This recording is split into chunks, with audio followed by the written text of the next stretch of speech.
एक राजनेता ने प्रशासनिक अधिकारी को एक थप्पड़ मारा और इस थप्पड़ की गूंज ने राजस्थान की कानून व्यवस्था को 2 दिन तक अधर कर दिया। मामला टोंक जिले का है। एक सीट देवली उनियारा पर उपचुनाव की मतदान की प्रक्रिया चल रही थी और इसी दौरान एक प्रत्याशी जो निर्दलीय के तौर पर चुनाव मैदान में थे, नरेश मीणा, उन्होंने चुनाव अधिकारी की ड्यूटी कर रहे एक अफसर को ऐसा चाटा मारा कि उसके बाद पूरे टोंक जिले के पुलिस अधिकारी और प्रशासनिक अधिकारियों के लिए जान सांसत में आ गई। दरअसल नरेश मीणा जो छात्र राजनीति से सक्रिय राजनीति में आना चाहते थे और इसके लिए उन्होंने सहारा लिया उपचुनाव का। मूलतः कांग्रेसी है नरेश मीणा, लेकिन कांग्रेस ने जब टिकट नहीं दिया तो बागी होकर देवली उनियारा से निर्दलीय प्रत्याशी के तौर पर ताल ठोक दी। बीते कई दिनों से नरेश मीणा के तेवर बिल्कुल अलग थे। वो कांग्रेसी सांसद हरीश मीणा से लेकर जिला कलेक्टर टोंक तक को अभद्र भाषा के रूप में कई बार चुनौती दे चुके थे, लेकिन प्रशासन मौन था। और प्रशासन का ये मौन उस दिन तक जारी रहा जिस दिन नरेश मीणा ने अपने गुस्से पर बेकाबू होते हुए एक अधिकारी को थप्पड़ मार दिया। एसडीएम अमित चौधरी, जो कि चुनावी ड्यूटी पर थे, जोनल मैजिस्ट्रेट थे और उस जगह पर तैनात थे जहां पर एक बूथ पर गांव के लोगों ने मतदान का बहिष्कार कर रखा था। नरेश मीणा गांव वालों के समर्थन में धरने पर बैठे और इसी दौरान कुछ वोट उस बूथ पर गिर गए। इसे लेकर नरेश गुस्सा हो गए। उन्होंने इस एरिया मैजिस्ट्रेट से बहस की और बहस का अंत हुआ एक चाटे के साथ। हालांकि मौके पर मौजूद पुलिसकर्मी और अन्य लोगों ने इस घटना को मौके पर शांत तो करा दिया, लेकिन ये घटना सुलगती रही, क्योंकि इस बीच आरएएस एसोसिएशन ने राजस्थान के राज्य निर्वाचन अधिकारी और मुख्य सचिव को ज्ञापन दिया और धमकी दे डाली कि पैन डाउन रहेगा जब तक की कार्रवाई नहीं होगी। लेकिन न जाने पुलिस प्रशासन किस दबाव में था और नरेश मीणा के खिलाफ बुधवार रात तक कोई कार्रवाई नहीं हुई। लेकिन बुधवार की रात एक ऐसा घटनाक्रम घूमा जिसने राजस्थान के तमाम पुलिस अधिकारियों की रात की नींद पूरी तरह से उड़ा दी। इस घटना के बाद नरेश मीणा धरने पर बैठ गए और वो मांग करने लगे कि जिला कलेक्टर मौके पर आए और उनकी मांगों को सुने, लेकिन जिला कलेक्टर मौके पर नहीं पहुंची। इस पर नरेश मीणा ने ऐलान किया कि वो रात भर धरना देंगे और उसके बाद अगले दिन अपने समर्थकों के साथ टोंक में कलेक्ट्रेट तक कूच करेंगे। रात का धरना शुरू होता उससे पहले ही तकरीबन 9:40 पर एक अलग घटनाक्रम घूमा और पुलिस और नरेश मीणा के समर्थकों के बीच भिड़ंत शुरू हो गई। शुरुआत पत्थरबाजी से हुई और अंत आंसू गैस के गोलों पर। इस दौरान 100 से ज्यादा दोपहिया और चौपहिया वाहनों को अग्नि के हवाले कर दिया गया। सुलग कर ये देर रात तक वाहन जलते रहे। इनमें कुछ वाहन गांव वालों के थे और कुछ वाहन ऐसे थे जो अलग अलग इलाकों से आए हुए लोग नरेश मीणा के समर्थन में वहां बैठे थे। ये घटना समरावता गांव की है। गांव में कुल 812 वोट थे और उन्हीं में से कुछ वोट बुधवार को डाल दिए गए, जिसे लेकर मामला लगातार बिगड़ता गया। लेकिन टोंक के पुलिस प्रशासन की नींद नहीं टूटी। उन्होंने नरेश मीणा के खिलाफ कोई कार्रवाई नहीं की और इस घटना की जो लपटें हैं वो जयपुर तक पहुंचने लगी। मुख्य सचिव, राज्य निर्वाचन अधिकारी और पूरी आरएएस एसोसिएशन लामबंद हो गई। दूसरी तरफ वो अधिकारी भी है जिसके चाटा मारा गया। ये अधिकारी जाट समुदाय से आते हैं और इनके पक्ष में संपूर्ण जाट समाज खड़ा हो गया।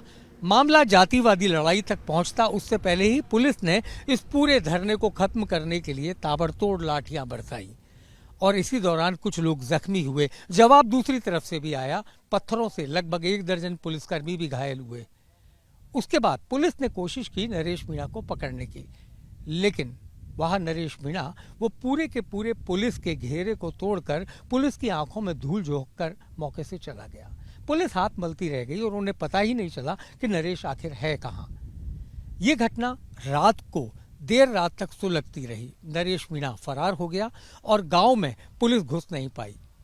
उसके बाद रात को रेंज आईजी ओम प्रकाश भी मौके पर पहुंचे, लेकिन उन्होंने पुलिस के साथ रणनीति बनाना उचित समझा। पुलिस की नींद सुबह तब टूटी जब पुलिस को यह पता चला कि नरेश मीणा तो गुरुवार की सुबह समरावता गांव पहुंच चुका है और मीडिया से लगातार बातचीत भी कर रहा है। लेकिन कई घंटों तक पुलिस का एक भी कर्मचारी समरावता गांव में नहीं पहुंचा और नरेश मीणा बेखौफ अपनी बात मीडिया तक कहता रहा। उसने साफ तौर पर कह दिया कि नरेश मीणा को जब गुस्सा आता है तो उसकी राजनीति का अपना एक अलग अंदाज है। उसे न एमएलए बनना है, उसे केवल जनता की समस्याओं को दूर करना है, भ्रष्टाचारी सिस्टम को तोड़ना है। नरेश अपनी बात मीडिया के जरिए देश ही नहीं विदेशों तक पहुंचाता रहा। इस दौरान सोशल मीडिया का जमकर इस्तेमाल किया गया। नरेश के समर्थक एक बार फिर उसके समर्थन में जुट गए। गांव में एक बार फिर से हालात बेकाबू होते दिख रहे थे। दूसरी तरफ पुलिस अपनी रणनीति बनाने में जुटी थी। दोपहर 11 बजते बजते पुलिस ने जो समरावता गांव के बाहर का इलाका है वहां पर भारी फोर्स तैनात कर दी। एसटीएफ के जवान, महिला पुलिस और इसके अलावा राजस्थान पुलिस के सैकड़ों जवानों को तैनात कर दिया गया। उसके बाद खुद एसपी विकास सांगवान वहां पहुंचे और हाथ में उन्होंने माइक्रोफोन लिया। पुलिस ने तकरीबन 1 किलोमीटर तक पैदल मार्च करने का फैसला किया और पुलिस के जवान विकास सांगवान की अगुवाई में गांव तक जाने लगे। आशंका जताई जा रही थी कि एक बार फिर कॉन्फ्लिक्ट हो सकता है, यानी पुलिस और गांव में बैठे लोगों के बीच में एक बार फिर झगड़ा तेज हो सकता है, एक बार फिर पत्थरबाजी हो सकती है। इसी को देखते हुए पुलिस वज्र वाहन को भी भीतर लेकर जाना चाहती थी ताकि जरूरत पड़े तो आंसू गैस के गोले दागकर लोगों को मौके से खदेड़ा जा सके। तमाम आशंकाओं के बीच पुलिस का मार्च पास्ट शुरू हुआ। पहले गांव के लगभग 1 किलोमीटर की दूरी तय की गई। उसके बाद पुलिस ने अपनी एक रणनीति बनाई और फिर विकास सांगवान अपने तमाम जवानों के साथ उस जगह तक पहुंचे जहां पर नरेश मीणा एक ट्रैक्टर ट्रॉली में बैठे मीडिया के साथ बात कर रहे थे। नरेश मीणा बार बार ये कहते रहे कि वो सरेंडर नहीं करेंगे, पुलिस आ जाए वो देखा जाएगा। वो पुलिस चाहे उनको कहीं जेल में ले जाए या किसी भी तरीके की यातना दे, लेकिन नरेश मीणा न झुकेगा बल्कि अपनी रणनीति का खुलासा बाद में करेगा। लेकिन पुलिस लगता है इस बार कुछ तय करके आई थी। पुलिस के तमाम जवान उस ट्रैक्टर ट्रॉली तक पहुंचे जहां नरेश उस वक्त मीडिया से बात कर रहा था। नरेश को नीचे उतरने के लिए कहा गया लेकिन नरेश ने मना कर दिया। इस पर 4 जवान ट्रॉली पर चढ़े और नरेश मीणा को नीचे लेकर आए। उम्मीद की जा रही थी और पुलिस भी काफी सतर्क थी कि कहीं से पत्थर ना आ जाए। एक बार फिर पत्थरबाजी की घटना इस बार कुछ अलग अंदाज में सामने ना आ जाए, लेकिन गनीमत यह रही कि 2-4 पत्थरों के अलावा कोई खास घटना नहीं हुई और पुलिस नरेश मीणा को वज्र वाहन तक ले आई और पुलिस के सुरक्षा घेरे के बीच नरेश मीणा को वज्र वाहन में बिठाया गया और उसके बाद उसको यहां से रवाना कर दिया गया। पुलिस इस बात को लेकर अपनी पीठ थपथपा रही थी कि हमने बगैर किसी उपद्रव के पूरी तरह शांति के साथ नरेश मीणा को गिरफ्तार कर लिया। लेकिन पुलिस को ये नहीं भूलना चाहिए कि यही काम अगर एक दिन पहले कर लिया जाता तो लोगों की इतनी संपत्ति को न तो नुकसान पहुंचता और न ही पुलिसकर्मी समेत इतने लोग जख्मी होते।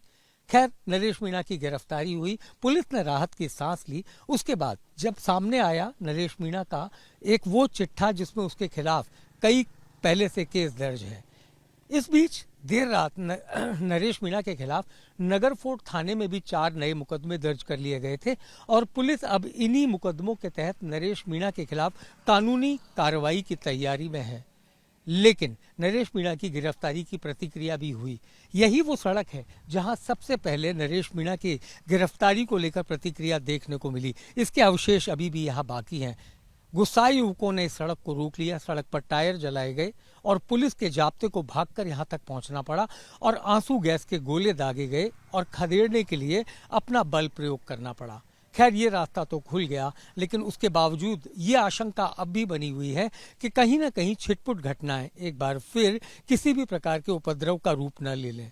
पुलिस इस बार सतर्क है। आईजी के साथ साथ खुद additional DG law and order Vishal Bansal भी डेरा डाले हुए हैं उनियारा में और वो पूरे घटनाक्रम पर नजर रखे हुए हैं। इतना ही नहीं, मुख्यमंत्री भजनलाल शर्मा भी जयपुर में बैठकर आला अधिकारियों के साथ नरेश मीणा की गिरफ्तारी के बाद किसी भी हरकत को रोकने के लिए पूरी तरह से नजर बनाए हुए हैं। लेकिन पुलिस की सबसे बड़ी खामी ये रही कि पुलिस ने समय रहते कार्रवाई नहीं की। अगर इसी कार्रवाई को बुधवार की शाम को ही अंजाम दे दिया जाता तो शायद हालात इतने नहीं बिगड़ते। For exclusive and insightful videos, subscribe to our new channel ABP Live Premium.